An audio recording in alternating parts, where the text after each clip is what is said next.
Long ago, there was a time when everything was a jumble of chaos. It was like a big mess of elements that would eventually form our universe. This chaotic period lasted for a very long time. From this chaos emerged a special being named Gaia, often thought of as Mother Earth. She was incredibly fertile, which means she could make things grow. Gaia was like a goddess, and she represented the earth itself. Gaia didn't just appear by herself. She gave birth to many powerful beings. Some of her children were Pontus, who was in charge of the sea, and Aureus, who watched over the mountains. But her most important child was Uranus, a god who was like the ruler of the sky and everything in it. Uranus fell in love with Gaia, and they got married. At night, another goddess named Nyx, who represented the night, would spread darkness across the sky with her black cloak. So, Gaia and Uranus were together, and they had lots of children. Their children were quite unusual. Some had 100 arms and many heads. They were called hecatoncheires. Others had just one eye. These were the Cyclops. All of these unique creatures were born from Gaia and Uranus. But that's not all. They also gave birth to a group of very powerful gods known as the Titans. These Titans would play a big role in shaping the world. Now, Uranus was a bit worried about his own children. He was afraid that they might take his place and rule over everything. To prevent this, he did something terrible. He locked his children away in a dark, deep place within the earth called Tartarus. The Titans, stuck in Tartarus, were very unhappy about this. They tried to break free, but they couldn't. It was like they were trapped in the earth, which made their mother, Gaia, very sad.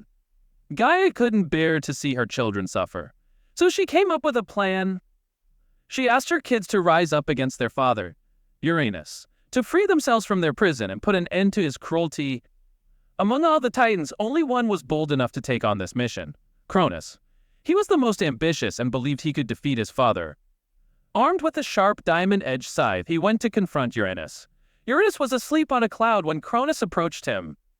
With a single strike of his scythe, Cronus castrated his father, causing a loud cry of pain to echo through the universe. This act turned the sky red with his father's blood.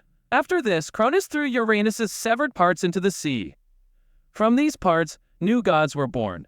These gods had special powers and emerged from the sea foam. Cronus's victory was celebrated.